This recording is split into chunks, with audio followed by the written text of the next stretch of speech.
ASP માં આપ સૌનું સ્વાગત છે। મિત્રો, આજના વિડીયોમાં આપણે ગુજરાતનો ઇતિહાસમાં સિંધુ સભ્યતા વિશે જોઈશું। તેના અગત્યના ફેક્ટ અને પ્રશ્નો પણ આપણે આની અંદર આવરી લીધેલા છે। છેલ્લે તમારી ટેસ્ટ પણ લેવામાં આવે છે, તો વિડીયો વ્યવસ્થિત જોવો, પૂરો જોવો અને ટેસ્ટ આપી તમે તમારું નોલેજ પણ ચેક કરી શકો છો। એ સિવાય ફ્રીમાં આની પીડીએફ પણ તમને પ્રોવાઈડ કરાવવામાં આવશે। કઈ રીતે મળશે તે પણ આપણે આગળ જોઈશું। તો જોઈએ ખૂબ જ અગત્યનો આ વિડીયો। સર્વપ્રથમ આપણે વાત કરીશું રંગપુરની, કેમ કે ગુજરાતમાંથી જો કોઈ પ્રથમ સ્થળ હોય તો તે છે રંગપુર। સિંધુ સભ્યતાનું પ્રથમ સ્થળ રંગપુર। તેનું સ્થાન રંગપુર ગુજરાત રાજ્યના સુરેન્દ્રનગર જિલ્લાના લીંબડી તાલુકાના સુખભાદર નદીના ડાબા કાંઠા પર આવેલું છે। તે ખંભાતના અખાત અને કચ્છના અખાત વચ્ચે લોથલથી ઈશાન દિશામાં આવેલું છે। એની શોધ કોણે કરી? તો રંગપુરના અવશેષો સૌપ્રથમ ઈસવીસન 1931માં લીંબડી ધંધુકા માર્ગના બાંધકામ દરમિયાન મળી આવ્યા હતા। રોડ બનાવી રહ્યા હતા 1931માં, ત્યારે તેના અવશેષો મળ્યા। ત્યારબાદ ઈસવીસન 1934માં અહીંથી લઘુ પાષાણ સંસ્કૃતિ, હડપ્પા સંસ્કૃતિ અને અનુહડપ્પા સંસ્કૃતિના અવશેષો પ્રાપ્ત થયા છે। ગુજરાતમાંથી મળી આવેલું આ પ્રથમ હડપ્પીય સ્થળ છે ક્યુ? રંગપુર। રંગપુરનું મહત્વ, સંક્રમણ કાળનું સ્થળ છે।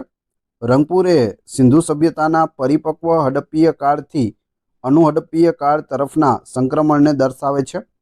અહીંથી બંને કાળના અવશેષો મળ્યા છે, જે સભ્યતાના વિકાસ અને પરિવર્તનને સમજવામાં મદદ કરે છે।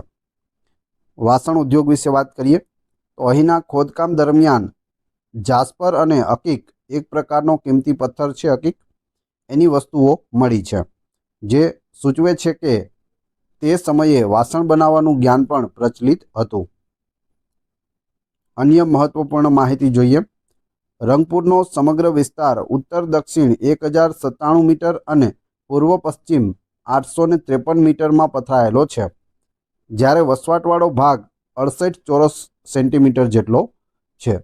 68 ચોરસ મીટર જેટલો છે।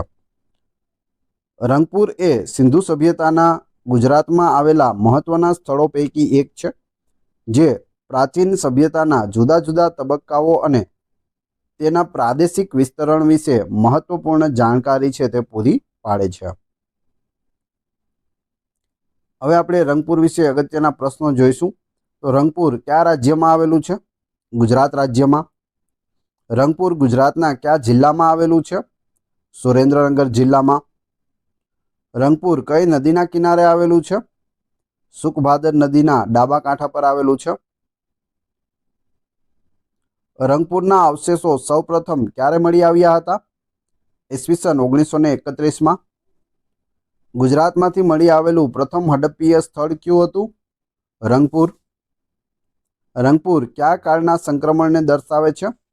સિંધુ સભ્યતાના પરિપક્વ હડપ્પીય કાળથી અનુહડપ્પીય કાળ તરફના સંક્રમણને દર્શાવે છે। રંગપુરમાંથી કઈ કઈ વસ્તુઓના અવશેષો મળ્યા છે જે વાસણ ઉદ્યોગનો સંકેત આપે છે? જાસ્પર અને અકીક મળી આવ્યા છે। રંગપુરનો કુલ વિસ્તાર આશરે કેટલો છે? ઉત્તર દક્ષિણ 1097 મીટર અને પૂર્વ પશ્ચિમ 853 મીટરમાં પથરાયેલો છે। 68 ચોરસ મીટરમાં વસવાટ હતો। હવે આપણે વાત કરીએ લોથલની। એક અગત્યનું સ્થળ છે ગુજરાતનું। તેનું સ્થાન લોથલ ગુજરાત રાજ્યના અમદાવાદ જિલ્લાના ધોળકા તાલુકામાં ભોગાવો નદીના કિનારે આવેલું છે। તે સાબરમતી નદી અને ભોગાવો નદીના સંગમ સ્થાન નજીક ખંભાતના અખાતની નજીક છે।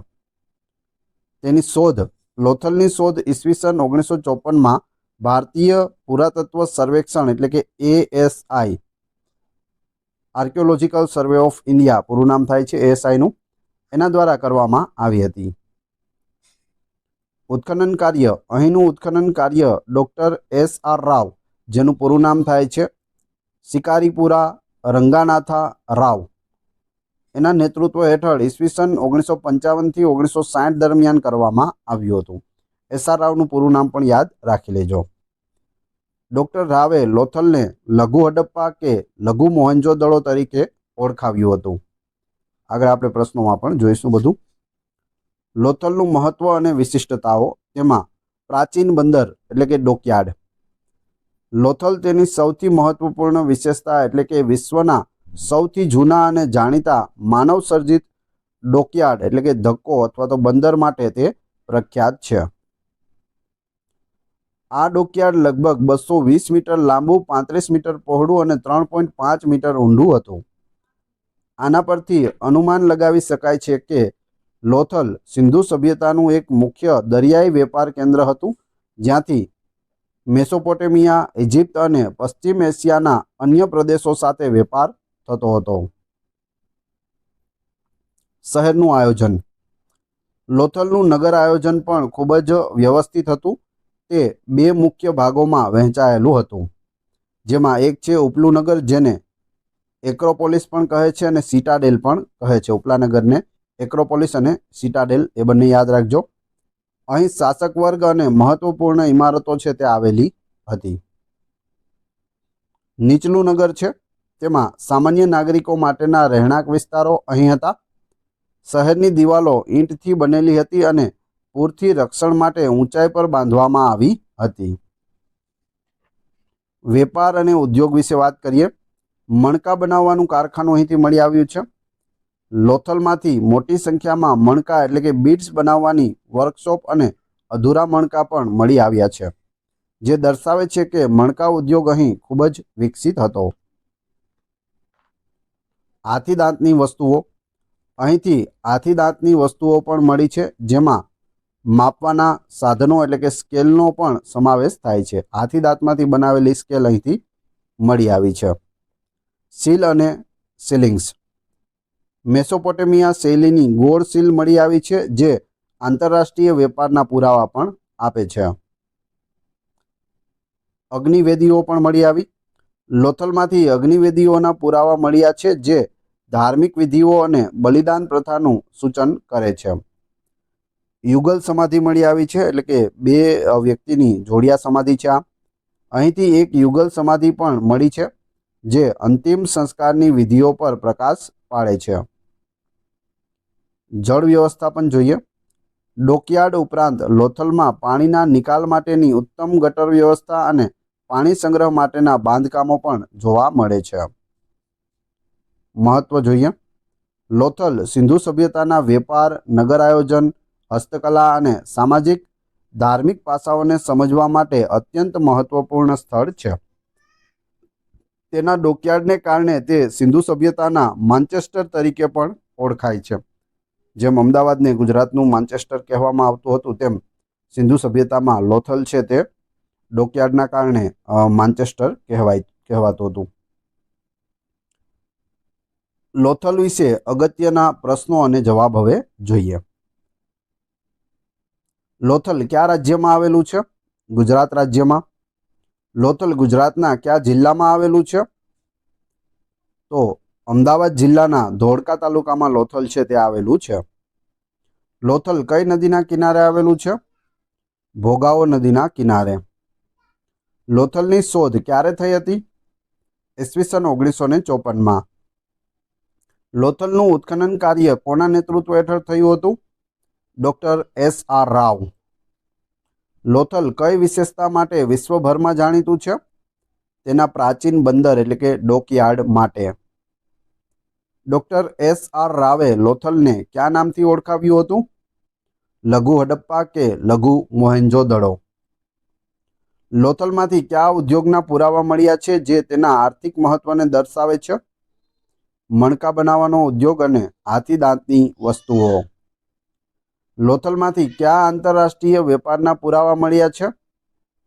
મેસોપોટેમિયા શૈલીની ગોળ સીલ છે તે મળી આવી છે. લોથલના શહેર આયોજનના મુખ્ય બે ભાગ ક્યાં હતા? ઉપલું નગર એટલે કે એક્રોપોલિસ સિટાડેલ અને નીચલું નગર. હવે આપણે વાત કરીશું પ્રભાસ પાટણ વિશે. ખૂબ જ અગત્યનું સ્થળ છે. મિત્રો, અત્યાર સુધી વિડીયોનું કન્ટેન્ટ અને વિડીયો પસંદ આવી રહી હોય તો લાઇક અવશ્ય કરી દેજો અને ચેનલ ઉપર નવા હોય તો ચેનલને સબસ્ક્રાઈબ કરવાનું ના ભૂલશો, જેથી આગળ પણ તમને સારા સારા વિડીયો મળતા રહે. જોઈએ સ્થાન. પ્રભાસ પાટણ ગુજરાત રાજ્યના ગીર સોમનાથ જિલ્લામાં વેરાવળથી આશરે 7 કિલોમીટર દૂર આવેલું છે. તે હિરણ્ય નદીના કિનારે આવેલું છે, જે તેના ઐતિહાસિક અને પુરાતાત્વિક મહત્વમાં વધારો કરે છે. સિંધુ સભ્યતા સાથે જોડાણ જોઈએ. પ્રભાસ પાટણ એવા કેટલાક સ્થળો પૈકીનું એક છે જ્યાંથી સિંધુ સભ્યતાની વસાહતોના પુરાવા મળ્યા છે. અહીંથી સિંધુ સભ્યતાના 2 સ્તરો મળી આવ્યા છે, જે દર્શાવે છે કે આ સ્થળ પર જુદા જુદા સમયગાળામાં વસવાટ થયો હતો. પ્રથમ સ્તર. આ સ્તરના લોકો રાખોડી રંગના મૃતપાત્રો એટલે કે માટીના વાસણોનો ઉપયોગ કરતા હતા. આ સમયગાળો હડપ્પીય સભ્યતાના પૂર્વ કે પ્રારંભિક તબક્કા સાથે સંકળાયેલો હોઈ શકે છે. બીજા સ્તર. આ સ્તરના લોકો ચળકતા લાલ રંગના ભાંજકટ પાત્રો એટલે કે પોલિશ્ડ રેડવેરનો ઉપયોગ કરતા હતા. આ અનુહડપ્પીય કાળ કે પરવર્તી હડપ્પીય કાળ સાથે સંબંધિત હોવાનું મનાય છે. એટલે 2 તબક્કાઓ મળી આવ્યા છે, એક જૂનું છે, એક નવું છે, પરંતુ બંને સિંધુ સભ્યતા સાથે સંકળાયેલા છે. સંક્રમણ કાળનું સ્થળ પણ કહી શકાય. લોથલ અને રંગપુરની જેમ પ્રભાસ પાટણ પણ સિંધુ સભ્યતાના પરિપક્વ હડપ્પીય કાળથી અનુહડપ્પીય કાળ તરફના સંક્રમણને સમજવામાં મદદરૂપ થાય છે. અહીંથી મળેલા માટીના વાસણોની વિવિધતા આ સાંસ્કૃતિક પરિવર્તનોને સ્પષ્ટ કરે છે. પ્રાગૈતિહાસિક કાળથી મહત્વ. હિરણ્ય નદીના કિનારે કરાયેલા ઉત્ખનન દર્શાવે છે કે પ્રભાસ પાટણ પ્રાચીન કાળથી જ માનવ વસવાટનું કેન્દ્ર રહ્યું છે. કેટલાક વિદ્વાનો તેને હડપ્પા સંસ્કૃતિની નગરમાળાનું પશ્ચિમ દિશાનું છેલ્લું મિનુર નામનું મુખ્ય નગર પણ ગણાવે છે. તો મિનુર શબ્દ યાદ રાખજો. સોમનાથ મંદિર સાથે જોડાણ. પ્રભાસ પાટણ એ સોમનાથ મંદિર માટે પણ પ્રખ્યાત છે, જે 12 જ્યોતિર્લિંગોમાંનું એક છે અને પ્રથમ છે. જો કે સોમનાથ મંદિરનું નિર્માણ સિંધુ સભ્યતા પછીના ઘણા સમયગાળાનું છે. તેમ છતાં આ સ્થળનું ધાર્મિક અને ઐતિહાસિક મહત્વ ઘણા યુગોથી જળવાઈ રહ્યું છે. પ્રભાસ પાટણ વિશે અગત્યના પ્રશ્નો અને જવાબો હવે જોઈશું. પ્રભાસ પાટણ કયા રાજ્યમાં આવેલું છે? ગુજરાત રાજ્યમાં. પ્રભાસ પાટણ ગુજરાતના કયા જિલ્લામાં આવેલું છે? ગીર સોમનાથ જિલ્લામાં આવેલું છે. પ્રભાસ પાટણ કઈ નદીના કિનારે આવેલું છે? હિરણ્ય નદીના કિનારે અથવા હિરણ નદી પણ તેનું નામ છે. પ્રભાસ પાટણથી સિંધુ સભ્યતાના કેટલા સ્તરો મળી આવ્યા છે? 2 સ્તરો મળી આવ્યા છે. પ્રભાસ પાટણના પ્રથમ સ્તરમાં કયા રંગના માટીના વાસણો એટલે કે મૃતપાત્રોનો ઉપયોગ થતો હતો? રાખોડી રંગના મૃતપાત્રોનો ઉપયોગ છે તે થતો હતો. પ્રભાસ પાટણના બીજા સ્તરમાં કયા રંગના માટીના વાસણોનો ઉપયોગ થતો હતો? ચળકતા લાલ રંગના ભાંજકટ પાત્રો એટલે કે પોલિશ્ડ રેડવેરનો ઉપયોગ થતો હતો. પ્રભાસ પાટણ કયા કાળના સંક્રમણને સમજવામાં મદદરૂપ થાય છે? સિંધુ સભ્યતાના પરિપક્વ હડપ્પીય કાળથી અનુહડપ્પીય કાળ તરફના સંક્રમણને સમજવામાં મદદરૂપ થાય છે. આગળ જોઈએ. પ્રભાસ પાટણ શા માટે માત્ર પુરાતાત્વિક જ નહીં પણ ધાર્મિક રીતે પણ મહત્વનું છે? તે 12 જ્યોતિર્લિંગોમાંના એક સોમનાથ મંદિર માટે પ્રખ્યાત છે. કેટલાક વિદ્વાનો પ્રભાસ પાટણને હડપ્પા સંસ્કૃતિનું કયું મુખ્ય નગર ગણાવે છે? મિનુર નામનું પશ્ચિમ દિશાનું છેલ્લું મુખ્ય નગર ગણાવે છે. હવે આપણે જોઈએ આમરા સિંધુ સભ્યતાનું સ્થળ છે. આમરા ગુજરાત રાજ્યના જામનગર જિલ્લામાં જામનગર શહેરથી આશરે 10 થી 12 કિલોમીટર પૂર્વમાં આવેલું છે. નદી તે ફુલઝર નદીના કિનારે આવેલું છે, જે તેના ઐતિહાસિક મહત્વમાં વધારો કરે છે.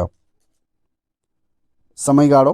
આમરા મુખ્યત્વે પરવર્તી હડપ્પીય કાળ અથવા અનુહડપ્પીય કાળ સાથે સંબંધિત છે. અહીંથી જે અવશેષો મળ્યા છે તે દર્શાવે છે કે આ સ્થળ હડપ્પીય સંસ્કૃતિના પતન પછી અથવા તેના અંતિમ તબક્કા દરમિયાન વસવાટ ધરાવતું હતું. મહત્વ. અહીંથી મળી આવેલા માટીના વાસણો, પોટરી, ખાસ કરીને પોલિશ્ડ રેડવેર એટલે કે ચળકતા લાલ રંગના વાસણો અને અન્ય પરવર્તી હડપ્પીય શૈલીના વાસણો પણ મળ્યા છે. આમરા સિંધુ સભ્યતાના પશ્ચિમ ભારતમાં ખાસ કરીને સૌરાષ્ટ્ર પ્રદેશમાં કેવી રીતે ફેલાવો થયો અને કેવી રીતે તેનો અંત આવ્યો તે સમજવામાં મદદ કરે છે. આ સ્થળ તે સમયની ગ્રામીણ વસાહતો અને જીવનશૈલી પર પણ પ્રકાશ પાડે છે. ત્યારબાદ છે લાખા બાવળ, સિંધુ સભ્યતાનું સ્થળ. લાખા બાવળ પણ ગુજરાત રાજ્યના જામનગર જિલ્લામાં જામનગર શહેરની નજીક આવેલું છે. તે આમરાથી પણ નજીક છે. સમયગાળો: આમરાની જેમ જ લાખા બાવળ પણ પરવર્તી હડપ્પીય કાળ સાથે સંકળાયેલું છે. આ સ્થળ પણ હડપ્પીય સંસ્કૃતિના અંતિમ ચરણની લાક્ષણિકતાઓ દર્શાવે છે. મહત્વ: લાખા બાવળમાંથી પણ પરવર્તી હડપ્પીય સમયગાળાના માટીના વાસણો અને અન્ય પુરાવાઓ મળ્યા છે.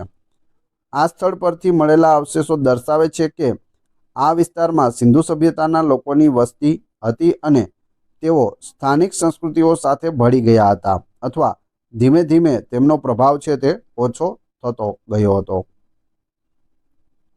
આ બંને સ્થળો આમરા અને લાખા બાવળ સૌરાષ્ટ્રમાં સિંધુ સભ્યતાના અવશેષોની હાજરી અને તેના પછીના સાંસ્કૃતિક વિકાસને સમજવા માટે મહત્વપૂર્ણ છે.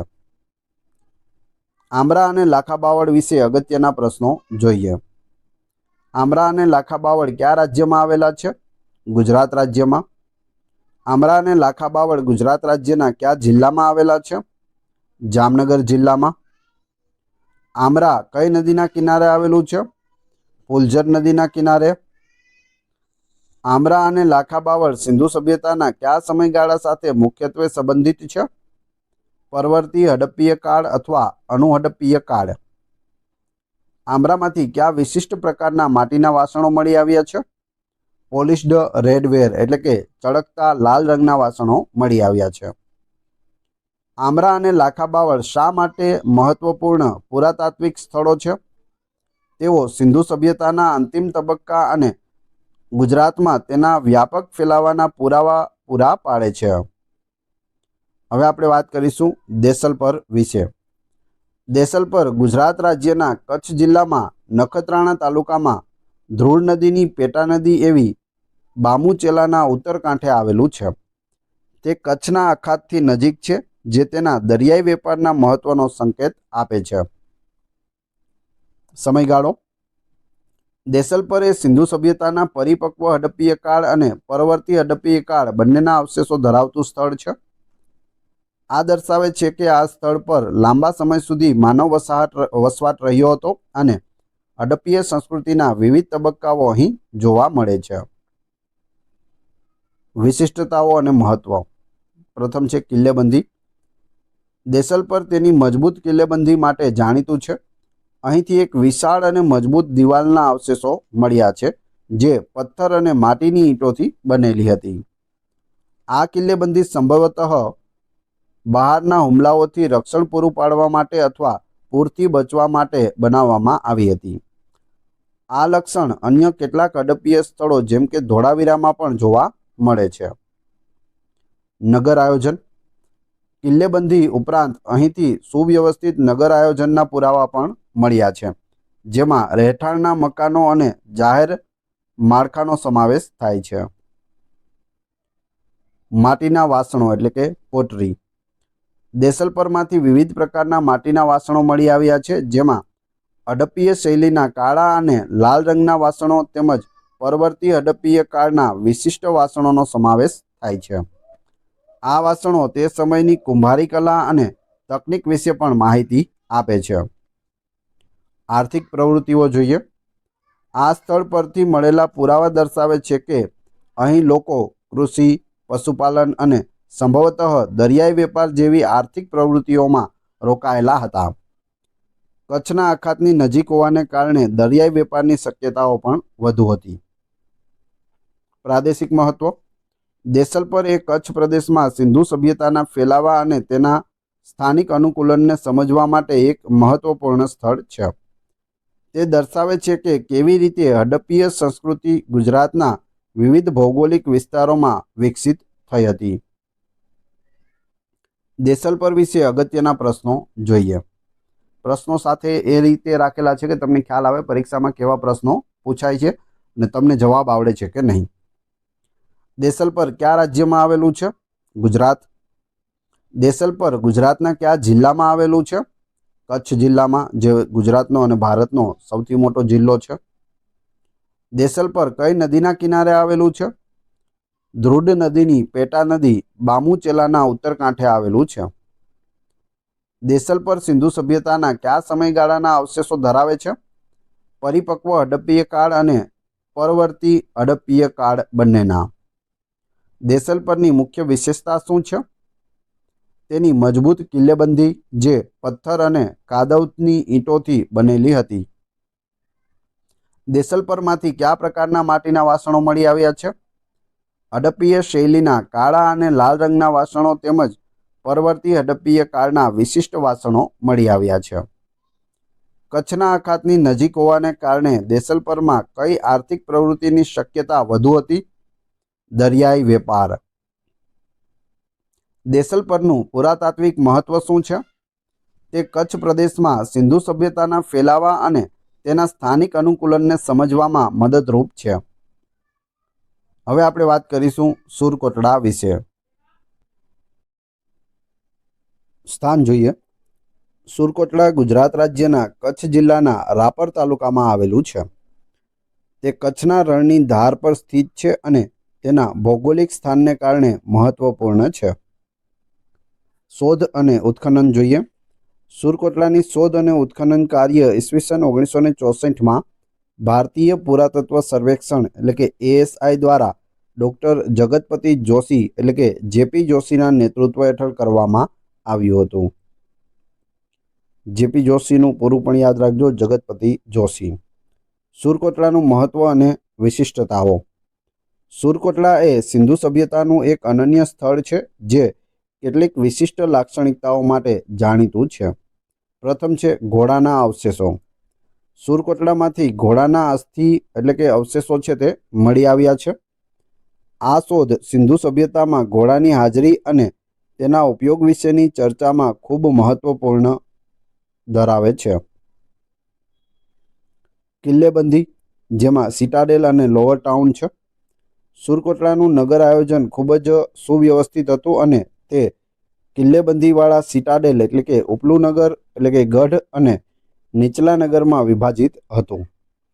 બંને વિભાગો મજબૂત પથ્થરની દિવાલોથી કિલ્લેબદ્ધ હતા. આ પ્રકારની બેવડી કિલ્લેબંધી હડપ્પી નગર આયોજનની એક વિશેષતા હતી. પથ્થરનું બાંધકામ.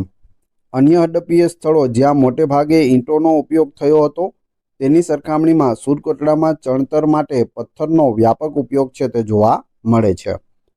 આ સ્થાનિક સંસાધનોના ઉપયોગ અને સ્થાનિક શૈલીનું સૂચક છે. માટીના વાસણો એટલે કે પોટરી. અહીંથી પરિપક્વ હડપ્પીય અને પરવર્તી હડપ્પીય એમ બંને સમયગાળાના માટીના વાસણો છે તે મળી આવ્યા છે. ખાસ કરીને અહીંથી પોલિશ્ડ રેડવેર અને અન્ય હડપ્પીયન શૈલીના વાસણો મળ્યા છે. 3 સાંસ્કૃતિક તબક્કાઓ જોવા મળે છે. સુરકોટલામાંથી ઉત્ખનન દરમિયાન 3 સાંસ્કૃતિક તબક્કા ઓળખવામાં આવ્યા છે. એ પૂર્વ હડપ્પીય પ્રારંભિક હડપ્પીય ઈસવીસન પૂર્વે 2300 થી 2000 સુધીનો સમયગાળો. પછી બી છે પરિપક્વ હડપ્પીય એટલે કે ઈસવીસન પૂર્વે 2000 થી 1900નો સમયગાળો. અને સી છે પરવર્તી હડપ્પીય એટલે કે ઈસવીસન પૂર્વે 1900 થી 1700નો સમયગાળો. એટલે 1700 થી લઈને 2300 સુધીનો સમયગાળો છે તે અહીં સુરકોટલામાં જોવા મળે છે. આના પરથી સ્થળના લાંબા ગાળાના વસવાટ અને સાંસ્કૃતિક વિકાસનો ખ્યાલ આવે છે. જળ વ્યવસ્થાપન જોઈએ. શુષ્ક કચ્છ પ્રદેશમાં હોવાથી સુરકોટલામાં પાણી સંગ્રહ અને વ્યવસ્થાપન માટેની વ્યવસ્થાઓ પણ જોવા મળે છે. મહત્વ. સુરકોટલા એ સિંધુ સભ્યતાના ગુજરાતમાં વિસ્તરણ, તેના નગર આયોજનમાં વિવિધતા અને ખાસ કરીને ઘોડાની હાજરી અંગેની મહત્વપૂર્ણ માહિતી છે તે પૂરી પાડે છે. પ્રશ્નો જોઈએ જેથી આપણે થોડું સ્પષ્ટ થાય. સુરકોટલા કયા રાજ્યમાં આવેલું છે? ગુજરાત રાજ્યમાં. સુરકોટલાની શોધ અને ઉત્ખનન કોના નેતૃત્વ હેઠળ કરવામાં આવ્યું હતું? ડૉક્ટર જગતપતિ જોશી એટલે કે JP જોશી. સુરકોટલા ગુજરાતના કયા જિલ્લામાં આવેલું છે? કચ્છ જિલ્લાના રાપર તાલુકામાં આવેલું છે. સુરકોટલા કઈ મહત્વપૂર્ણ શોધ માટે જાણીતું છે? ઘોડાના અસ્થિઓ માટે જાણીતું છે. સુરકોટલાના નગર આયોજનની મુખ્ય વિશેષતા શું હતી? તે કિલ્લેબંધીવાળા સિટાડેલ અને નીચલા નગરમાં વિભાજિત હતું. સુરકોટલાના બાંધકામમાં કઈ સામગ્રીનો વ્યાપક ઉપયોગ જોવા મળે છે જે અન્ય હડપ્પીય સ્થળોથી અલગ પડે છે? પથ્થરનો વ્યાપક ઉપયોગ. સુરકોટલામાંથી કેટલા સાંસ્કૃતિક તબક્કા ઓળખવામાં આવ્યા છે? 3 સાંસ્કૃતિક તબક્કાઓ, જે આપણે ABC જોઈ ગયા. સુરકોટલાના માટીના વાસણો કયા સમયગાળાના છે? પરિપક્વ હડપ્પીય અને પરવર્તી હડપ્પીય બંને સમયગાળાના. હવે આપણે વાત કરીશું ગુજરાતનું અગત્યનું સ્થળ ધોળાવીરા. એનું સ્થાન ધોળાવીરા ગુજરાત રાજ્યના કચ્છ જિલ્લાના ભચાઉ તાલુકામાં ખદીરબેટ નામના ટાપુ પર આવેલું છે. જિલ્લો પૂછે કચ્છ, રાજ્ય પૂછે ગુજરાત, તાલુકો પૂછે ભચાઉ, બેટ પૂછે તો ખદીરબેટ પર આવેલું છે. તે કચ્છના મોટા રણની અંદર એક ઉચ્ચ પ્રદેશ પર સ્થિત છે, જે તેને અનન્ય ભૌગોલિક સ્થિતિ પ્રદાન કરે છે. શોધ. ધોળાવીરાની સૌપ્રથમ શોધ ઈસવીસન 1967-68માં ભારતીય પુરાતત્વવિદ જગતપતિ જોશી દ્વારા કરવામાં આવી હતી. ઉત્ખનનની વાત કરીએ તો અહીંનું વ્યાપક ઉત્ખનન કાર્ય ઈસવીસન 1990થી 2005 દરમિયાન ભારતીય પુરાતત્વ સર્વેક્ષણ એટલે કે ASI દ્વારા ડૉક્ટર રવિન્દ્રસિંહ બિસ્તના નેતૃત્વ હેઠળ કરવામાં આવ્યું હતું. RS બિસ્ત એટલે કે રવિન્દ્રસિંહ બિસ્ત. ધોળાવીરાનું મહત્વ અને વિશિષ્ટતાઓ જોઈએ. ધોળાવીરા એ સિંધુ સભ્યતાના સૌથી મોટા અને સુવ્યવસ્થિત શહેરોમાંનું એક છે, જે તેની કેટલીક અનન્ય લાક્ષણિકતાઓ માટે જાણીતું છે. UNESCO world heritage site. હવે વર્લ્ડ હેરિટેજ સાઇટની વાત કરીએ તો ગુજરાતમાં ટોટલ 4 વર્લ્ડ હેરિટેજ સાઇટ આવેલી છે અત્યાર સુધીમાં, અને ભારતમાં 44 ટોટલ વર્લ્ડ હેરિટેજ સાઇટ થાય છે. આખા ભારતની લઈએ તો 44, ગુજરાતની 4. તો ગુજરાત વિશે આપણે વાત કરીએ તો પ્રથમ છે ચાંપાનેર પાવાગઢ પુરાતત્વીય સ્થળ 2004માં. ત્યારબાદ અમદાવાદ શહેર 2017માં થયું. એની પહેલાં 2014માં રાણકી વાવને યુનેસ્કો વર્લ્ડ હેરિટેજ સાઇટમાં સ્થાન મળ્યું, જે પાટણમાં આવેલી છે. સોલંકી કાળમાં ઉદયમતી દ્વારા તે બનાવેલી હતી. અને છેલ્લે ચોથું સ્થળ છે તે ધોળાવીરા 2021માં વર્લ્ડ હેરિટેજ સાઇટ બને છે. તો ટોટલ 4 છે: ચાંપાનેર, રાણકી વાવ, અમદાવાદ અને ધોળાવીરા. જોઈએ ધોળાવીરા વિશે. જુલાઈ 2021માં ધોળાવીરાને યુનેસ્કો દ્વારા વિશ્વ ધરોહર સ્થળ એટલે કે વર્લ્ડ હેરિટેજ સાઇટ તરીકે જાહેર કરવામાં આવ્યું છે, જે ભારતમાં સિંધુ સભ્યતાનું આ પ્રથમ અને એકમાત્ર સ્થળ છે જેને આ દરજ્જો મળ્યો હોય. એટલે કે આખા ભારતમાં એકમાત્ર ધોળાવીરા એવું સ્થળ છે કે જેને વર્લ્ડ હેરિટેજ સાઇટમાં દરજ્જો મળ્યો હોય અને જે હડપ્પી સભ્યતાનું અથવા તો સિંધુ સભ્યતાનું સ્થળ છે. અને ગુજરાતનું સૌથી મોટું સ્થળ છે ધોળાવીરા. ભારતની વાત કરીએ તો ભારતનું સૌથી મોટું રાખીગઢી છે, જે હરિયાણામાં આવેલું છે. એ ન હતું શોધાયું ત્યાં સુધી ધોળાવીરા છે તે ભારતનું પણ સૌથી મોટું સિંધુ સભ્યતાનું સ્થળ હતું. ત્રિસ્તરીય નગર આયોજન. મોટાભાગના હડપ્પીય શહેરો 2 ભાગોમાં વિભાજિત હતા, જ્યારે ધોળાવીરા 3 મુખ્ય ભાગોમાં વિભાજિત હતું. ગઢ અને દુર્ગ. પ્રથમ છે સૌથી ઊંચો અને સૌથી સુરક્ષિત ભાગ એ શાસક વર્ગ માટે હતો. મધ્યનગર. મધ્ય કદની ઇમારતો અને રહેણાંક વિસ્તારો આવેલા છે, જે અધિકારીઓ માટે હતું. નીચલું નગર સામાન્ય નાગરિકો માટેના રહેણાંક વિસ્તારો છે. આ ત્રણેય ભાગો મજબૂત કિલ્લેબંધીથી રચાયેલા અથવા તો ઘેરાયેલા હતા. ઉત્તમ જળ વ્યવસ્થાપન પ્રણાલી જોઈએ. ધોળાવીરા શુષ્ક પ્રદેશમાં હોવા છતાં અહીં ઉત્તમ અને અત્યાધુનિક જળ સંરક્ષણ અને વ્યવસ્થાપન પ્રણાલી જોવા મળે છે. શહેરની અંદર અને આસપાસ મોટા જળાશયો અને તળાવો બાંધવામાં આવ્યા હતા, જે વરસાદી પાણીનો સંગ્રહ કરતા હતા. પાણીના પ્રવાહને નિયંત્રિત કરવા માટે જટિલ નહેરો અને ચેનલોની વ્યવસ્થા પણ હતી. આના પરથી સિંધુ લોકોની એન્જિનિયરિંગ કૌશલ્ય અને પર્યાવરણીય અનુકૂલનની ક્ષમતા સ્પષ્ટ થાય છે. વિશાળ સ્ટેડિયમ મેદાન. ધોળાવીરામાંથી એક વિશાળ ખુલ્લું મેદાન અથવા સ્ટેડિયમ જેવી રચના મળી આવી છે, જેનો ઉપયોગ જાહેર કાર્યક્રમો, ઉત્સવો કે રમતગમત માટે થતો હોય તેવું મનાય છે. હડપ્પીય સાઇનબોર્ડ. 10 મોટા અક્ષરોનું સાઇનબોર્ડ અહીંથી મળી આવ્યું છે. અહીંથી એક લાકડાના બોર્ડ પર કોતરેલા 10 મોટા હડપ્પીય અક્ષરોનો એક સમૂહ મળ્યો છે, જેને ધોળાવીરા સાઇનબોર્ડ તરીકે ઓળખવામાં આવે છે. આ સિંધુ લિપિના સૌથી મોટા અને સ્પષ્ટ ઉદાહરણો પૈકી એક છે. જો કે લિપિ હજુ સુધી ઉકેલાઈ નથી. બોર્ડ મળ્યું છે, પણ તેમાં શું લખેલું છે તે દુનિયા એટલી આધુનિક થઈ ગઈ, પરંતુ હજુ સુધી આપણે તે ઉકેલી શક્યા નથી કે તેમાં શું લખેલું છે. તેમ છતાં તે સમયની સાક્ષરતા અને સંદેશા વ્યવહાર પર પ્રકાશ પાડે છે. પથ્થરનું બાંધકામ. ધોળાવીરામાં પથ્થરનો વ્યાપક ઉપયોગ જોવા મળે છે, ખાસ કરીને તેની કિલ્લેબંધી અને જળાશયોના બાંધકામમાં. સાંસ્કૃતિક તબક્કાઓ.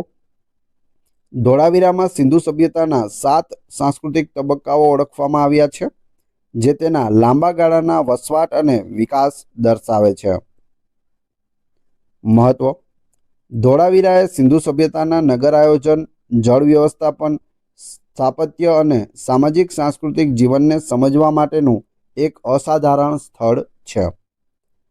તેનું યુનેસ્કો વર્લ્ડ હેરિટેજ સાઇટનું સ્થાન ભારતના પ્રાચીન વારસાના ગૌરવને વધારવામાં મદદ કરે છે. ધોળાવીરા વિશે હવે અગત્યના પ્રશ્નો અને જવાબો જોઈએ, જેથી તમને સ્પષ્ટ થાય કે પરીક્ષામાં કેવા પ્રશ્નો પૂછાય છે. જોઈએ. ધોળાવીરા કયા રાજ્યમાં આવેલું છે? ગુજરાત રાજ્યમાં. ધોળાવીરા ગુજરાતના કયા જિલ્લામાં આવેલું છે? કચ્છ જિલ્લાના ભચાઉ તાલુકામાં ખદીર બેટ નામના ટાપુ પર આવેલું છે. આખું એડ્રેસ યાદ રાખજો. ધોળાવીરાની શોધ સૌપ્રથમ કોણે કરી હતી? ઈસવીસન 1967-68માં જગતપતિ જોશીએ કરી હતી. ધોળાવીરાનું વ્યાપક ઉત્ખનન કાર્ય કોના નેતૃત્વ હેઠળ થયું હતું? ડૉક્ટર રવિન્દ્રસિંહ બિસ્ત એટલે કે RS બિસ્ત ના નેતૃત્વ હેઠળ ઈસવીસન 1990થી લઈ અને 2005 સુધી તેનું ઉત્ખનન કાર્ય ચાલ્યું હતું. ધોળાવીરાને કયો આંતરરાષ્ટ્રીય દરજ્જો પ્રાપ્ત થયેલ છે? જુલાઈ 2021માં યુનેસ્કો વર્લ્ડ હેરિટેજ સાઇટ એટલે કે વિશ્વ ધરોહર સ્થળ તરીકે જાહેર કરવામાં આવ્યું છે. ધોળાવીરાના નગર આયોજનની મુખ્ય વિશેષતા શું છે? તે ત્રિસ્તરીય નગર આયોજન ધરાવે છે, જેમાં ગઢ એટલે કે દુર્ગ, મધ્યનગર અને નીચલું નગરનો સમાવેશ થાય છે. ધોળાવીરા કઈ અસાધારણ પ્રણાલી માટે જાણીતું છે? તેની ઉત્તમ અને અત્યાધુનિક જળ વ્યવસ્થાપન પ્રણાલી માટે, જેમાં મોટા જળાશયોનો પણ સમાવેશ થાય છે. તે સિવાય તે તેના પહોળા રસ્તાઓ માટે પણ ફેમસ છે, જેમાં ઘરોના દરવાજા છે તે માત્ર ગલીમાં ખુલતા હતા, મોટા રસ્તાઓ પર ખુલતા ન હતા. ધોળાવીરામાંથી કઈ અનન્ય લિખિત વસ્તુ મળી છે? તો એ છે એક લાકડાના બોર્ડ પર કોતરેલા 10 મોટા હડપ્પીય અક્ષરોનો સમૂહ, જેને ધોળાવીરા સાઇનબોર્ડ પણ કહેવાય છે. ધોળાવીરાના બાંધકામમાં કઈ સામગ્રીનો વ્યાપક ઉપયોગ જોવા મળે છે? પથ્થરનો વ્યાપક ઉપયોગ છે તે જોવા મળે છે. ધોળાવીરામાં સિંધુ સભ્યતાના કેટલા સાંસ્કૃતિક તબક્કાઓ ઓળખવામાં આવ્યા છે? 7 સાંસ્કૃતિક તબક્કાઓ. હવે આપણે વાત કરીશું રોજડી વિશે. તેનું સ્થાન જોઈએ. રોજડી ગુજરાત રાજ્યના રાજકોટ જિલ્લામાં રાજકોટ શહેરથી લગભગ 50 કિલોમીટર દક્ષિણ પૂર્વમાં ભાદર નદીના ઉત્તરીય કિનારે આવેલું છે, જે ગોંડલથી નજીક છે. શોધ અને ઉત્ખનન. રોજડીની શોધ ઈસવીસન 1958માં PP પંડ્યા દ્વારા કરવામાં આવી હતી. ત્યારબાદ અહીંનું વ્યાપક ઉત્ખનન કાર્ય ઈસવીસન 1982થી 1995 દરમિયાન ગુજરાત રાજ્ય પુરાતત્વ વિભાગ અને પેન્સિલ્વેનિયા યુનિવર્સિટી USA એટલે કે અમેરિકાના સહયોગથી ગ્રેગરી પોસેલના નેતૃત્વ હેઠળ છે તે કરવામાં આવ્યું હતું. રોજડીનું મહત્વ અને વિશિષ્ટતાઓ જોઈએ. રોજડી એ સિંધુ સભ્યતાના પરવર્તી હડપ્પીય કાળ અથવા પ્રભાસ હડપ્પન સંસ્કૃતિને સમજવા માટેનું એક અત્યંત મહત્વપૂર્ણ સ્થળ છે. તે ખાસ કરીને સૌરાષ્ટ્રમાં હડપ્પીય સંસ્કૃતિના વિકાસ અને પરિવર્તન પર પ્રકાશ પાડે છે. સૌરાષ્ટ્રની પ્રભાસ હડપ્પન સંસ્કૃતિ વિશે જોઈએ. રોજડી મુખ્યત્વે પ્રભાસ સંસ્કૃતિ સાથે સંકળાયેલું છે, જે સિંધુ સભ્યતાના પતન પછી સૌરાષ્ટ્રમાં વિકસેલી એક વિશિષ્ટ સ્થાનિક સંસ્કૃતિ છે. આ સંસ્કૃતિ હડપ્પીય પરંપરાઓ અને સ્થાનિક તત્વોના મિશ્રણથી બની હતી. કૃષિ અને પશુપાલન. રોજડીમાંથી કૃષિ અને પશુપાલનના મજબૂત પુરાવા મળ્યા છે. અહીંથી બાજરી, ઘઉં અને જવ જેવા અનાજના અવશેષો તેમજ વિવિધ પાલતુ પ્રાણીઓના હાડકાં પણ મળી આવ્યા છે, જે તે સમયની મુખ્ય આર્થિક પ્રવૃત્તિઓ દર્શાવે છે. રહેણાંક માળખા. અહીંથી પથ્થરના પાયા પર બાંધવામાં આવેલા લંબચોરસ અને ગોળાકાર આકારના મકાનોના અવશેષો પણ મળ્યા છે. આ માળખા તે સમયની ગ્રામીણ વસાહતો અને સ્થાપત્ય શૈલી વિશે માહિતી આપે છે. માટીના વાસણો એટલે કે પોટરી. રોજડીમાંથી વિવિધ પ્રકારના માટીના વાસણો મળી આવ્યા છે, જેમાં ખાસ કરીને લાલ અને કાળા રંગના દોરેલા વાસણો, પોલિશ્ડ રેડવેર મુખ્ય છે. આ વાસણો પ્રભાસ સંસ્કૃતિની લાક્ષણિકતા છે અને હડપ્પીય વાસણોથી થોડા અલગ પડે છે. સાંસ્કૃતિક તબક્કાઓ જોઈએ તો રોજડીમાં 3 મુખ્ય સાંસ્કૃતિક તબક્કાઓ ઓળખવામાં આવ્યા છે. રોજડી 1 એટલે કે એ ઈસવીસન પૂર્વે 2500 થી 2000 પરિપક્વ હડપ્પીય લક્ષણો ધરાવે છે. રોજડી બી ઈસવીસન પૂર્વે 2000 થી 1700 પરવર્તી હડપ્પીય સંક્રમણકાળના લક્ષણો દર્શાવે છે. રોજડી સી ઈસવીસન પૂર્વે 1700 થી 1400 પ્રભાસ હડપ્પન સંસ્કૃતિના સ્પષ્ટ લક્ષણો મળે છે. આ તબક્કાઓ સિંધુ સભ્યતાના પતન પછીના સમયગાળામાં સૌરાષ્ટ્રમાં આવેલા સાંસ્કૃતિક પરિવર્તનને સમજવામાં મદદ કરે છે. ખેતીના ઓજારો. અહીંથી પથ્થરના બનેલા કેટલાક ઓજારો પણ મળ્યા છે, જે ખેતીકામમાં ઉપયોગી હોઈ શકે છે. મહત્વ. રોજડીએ સૌરાષ્ટ્રમાં સિંધુ સભ્યતાના અંતિમ તબક્કા અને તેના પછી વિકસેલી પ્રાદેશિક સંસ્કૃતિઓ જેમ કે પ્રભાસ સંસ્કૃતિને સમજવા માટેનું એક કી સાઇટ છે. તે દર્શાવે છે કે કેવી રીતે સિંધુ સભ્યતાનો પ્રભાવ ઓછો થયો અને સ્થાનિક સંસ્કૃતિઓનું નવું સ્વરૂપ છે તે ધારણ કર્યું છે. હવે આપણે જોઈએ રોજડી, એનું બીજું નામ છે શ્રીનાથગઢ. એના અગત્યના પ્રશ્નો અને જવાબો. રોજડી કયા રાજ્યમાં આવેલું છે? ગુજરાત રાજ્યમાં. રોજડી ગુજરાતના કયા જિલ્લામાં આવેલું છે? રાજકોટ જિલ્લામાં, ગોંડલ નજીક. રોજડી કઈ નદીના કિનારે આવેલું છે? ભાદર નદીના કિનારે. રોજડીની શોધ ક્યારે થઈ હતી? ઈસવીસન 1958માં પીપી પંડ્યા દ્વારા કરવામાં આવી હતી. રોજડીનું વ્યાપક ઉત્ખનન કાર્ય કોના નેતૃત્વ હેઠળ થયું હતું? ગ્રેગરી પોસેલના નેતૃત્વ હેઠળ ઈસવીસન 1982 થી 1995 સુધી. રોજડી સિંધુ સભ્યતાના કયા સમયગાળા સાથે મુખ્યત્વે સંબંધિત છે? પરવર્તી હડપ્પીય કાળ અથવા પ્રભાસ હડપ્પન સંસ્કૃતિ. રોજડીમાંથી કૃષિ અને પશુપાલનના કયા પુરાવા મળ્યા છે? બાજરી, ઘઉં અને જવ જેવા અનાજના અવશેષો તેમજ વિવિધ પાલતુ પ્રાણીઓના હાડકાં મળી આવ્યા છે. રોજડીમાંથી કયા વિશિષ્ટ પ્રકારના માટીના વાસણો મળી આવ્યા છે? લાલ અને કાળા રંગના દોરેલા વાસણો અને પોલિશ્ડ રેડવેર મળી આવ્યા છે. રોજડીમાં કેટલા સાંસ્કૃતિક તબક્કાઓ ઓળખવામાં આવ્યા છે? 3 મુખ્ય સાંસ્કૃતિક તબક્કાઓ છે, રોજડી એ, બી અને સી. રોજડીનું પુરાતાત્વિક મહત્વ શું છે? તે સૌરાષ્ટ્રમાં સિંધુ સભ્યતાના અંતિમ તબક્કા અને તેના પછી વિકસેલી પ્રાદેશિક સંસ્કૃતિઓ જેમ કે પ્રભાસ સંસ્કૃતિને સમજવા માટેનું એક કી સાઇટ છે. હવે આપણે વાત કરીશું શિકારપુર. તેનું સ્થાન જોઈએ તો શિકારપુર ગુજરાત રાજ્યના કચ્છ જિલ્લાના ભચાઉ તાલુકામાં આવેલું છે.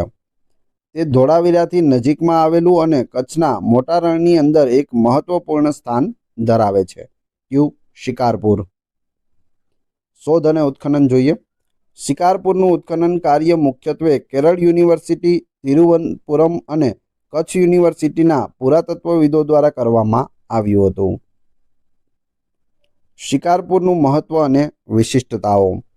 શિકારપુર એ ખાસ કરીને કચ્છ પ્રદેશમાં હડપ્પીય વસાહતોના વેપાર, ઉદ્યોગ અને જીવનશૈલી પર પ્રકાશ પાડે છે. શિકારપુરમાંથી પ્રારંભિક હડપ્પીય કાળથી લઈને પરિપક્વ હડપ્પીય કાળ સુધીના વસવાટના પુરાવાઓ મળ્યા છે. આ દર્શાવે છે કે આ સ્થળ હડપ્પીય સંસ્કૃતિના લાંબા ગાળાના વિકાસનો ભાગ હતું. વેપાર અને ઉદ્યોગનું કેન્દ્ર. શંખ ઉદ્યોગ જોઈએ. શિકારપુરમાંથી શંખની વસ્તુઓ એટલે કે શેલ ઓબ્જેક્ટ જેમ કે બંગડીઓ અને અન્ય અલંકારો બનાવવાનું મોટા પાયે કામ થતું હોવાના પુરાવા છે તે મળી આવ્યા છે. અહીંથી અધૂરા શંખ અને શંખ કાપવાના ઓજારો પણ મળ્યા છે. આ શંખની વસ્તુઓનો વેપાર ગુજરાતના અન્ય ભાગોમાં અને કદાચ સિંધુ સભ્યતાના અન્ય મુખ્ય શહેરોમાં પણ થતો હશે. કાર્નેલિયન મણકા. અહીંથી કાર્નેલિયન મણકા પણ મળી આવ્યા છે, જે દર્શાવે છે કે આ સ્થળ મણકા બનાવવાના ઉદ્યોગ સાથે પણ સંકળાયેલું હતું. માટીના વાસણો.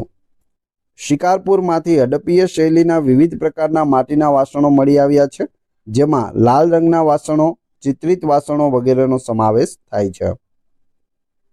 રહેણાંક માળખા. અહીંથી રહેણાંક માળખાના અવશેષો પણ મળ્યા છે, જે સામાન્ય રીતે પથ્થર અને કાદવની ઈંટોના બનેલા હતા. કચ્છમાં હડપ્પીય વસાહતોનું નેટવર્ક.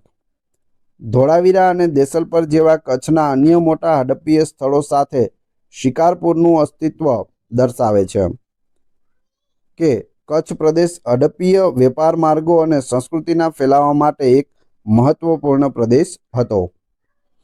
જળ સંગ્રહ પ્રણાલી જોઈએ. કચ્છના શુષ્ક વાતાવરણને કારણે શિકારપુરમાં પણ પાણીના સંગ્રહ માટેની નાની વ્યવસ્થાઓ છે તે જોવા મળે છે. શિકારપુર વિશે અગત્યના પ્રશ્નો અને જવાબો જોઈએ.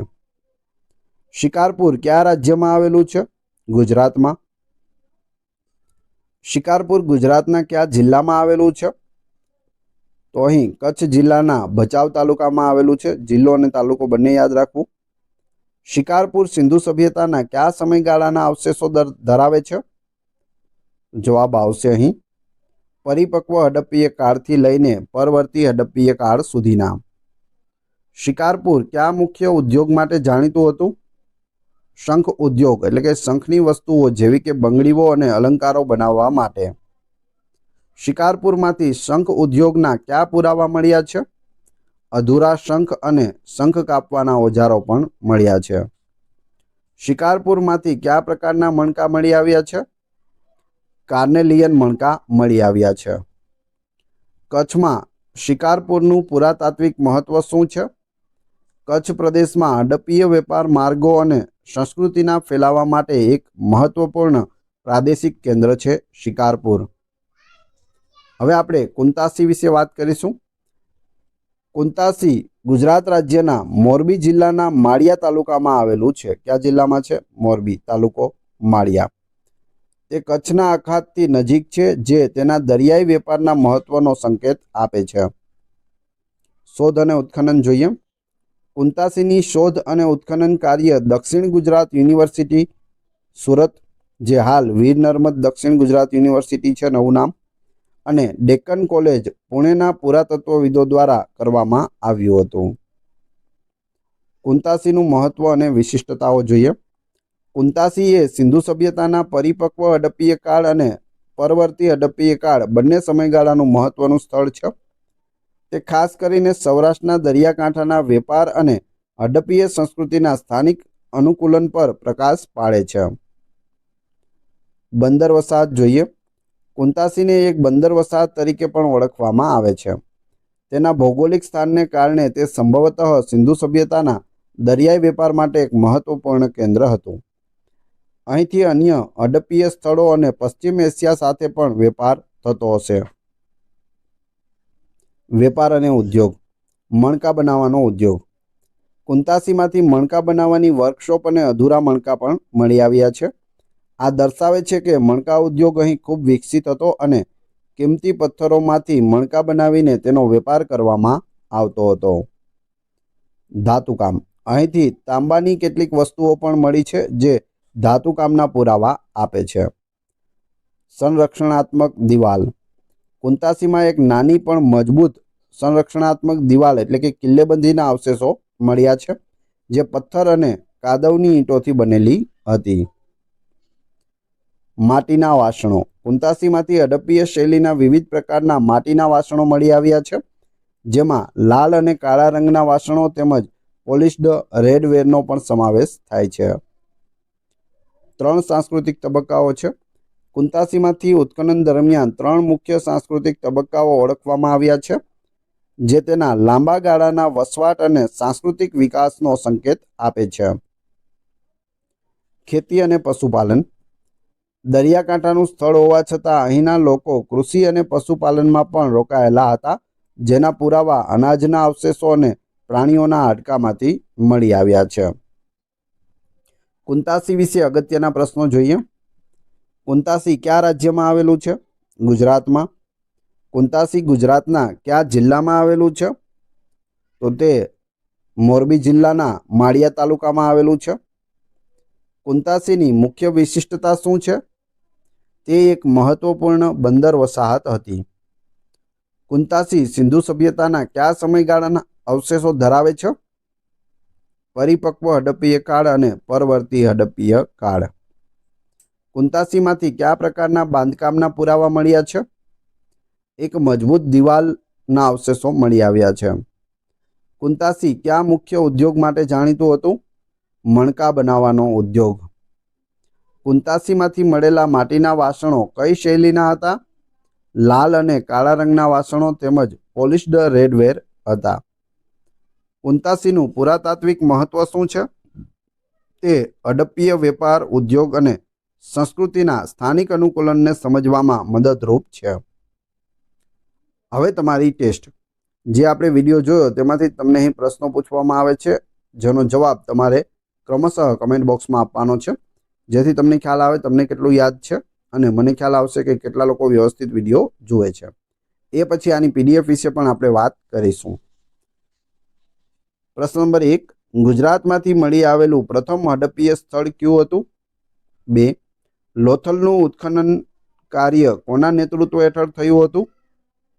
3. દેસલપર ગુજરાતના કયા જિલ્લામાં આવેલું છે? 3 ક્રમશઃ કમેન્ટ બોક્સમાં જવાબ આપી દેજો. વાત કરીએ પીડીએફની તો આ વિડીયોની ફ્રી પીડીએફ તમને ટેલિગ્રામ અને વોટ્સઅપ ગ્રુપમાં મળી જશે જેની લિંક ડિસ્ક્રિપ્શનમાં પણ આપેલી છે. ત્યાં તમને ડેઇલી અપડેટ પ્લસ ડેઇલી નવી પીડીએફ છે તે પ્રોવાઈડ કરાવવામાં આવે છે. વિડીયો પસંદ આવ્યો હોય તો લાઇક, કોમેન્ટ, શેર અને સબસ્ક્રાઇબ કરવાનું ના ભૂલશો. આ ચેનલ ઉપર ઘણા બધા વિડીયો અવેલેબલ છે. તમે ચેનલના નામ ઉપર ક્લિક કરી વિડીયોમાં જશો તો ત્યાં તમને બધા જ લેટેસ્ટ વિડીયો જોવા મળશે. આશા રાખું છું આપને વિડીયો પસંદ આવ્યો હશે. મળીએ છીએ નવા વિડીયોમાં. ધન્યવાદ.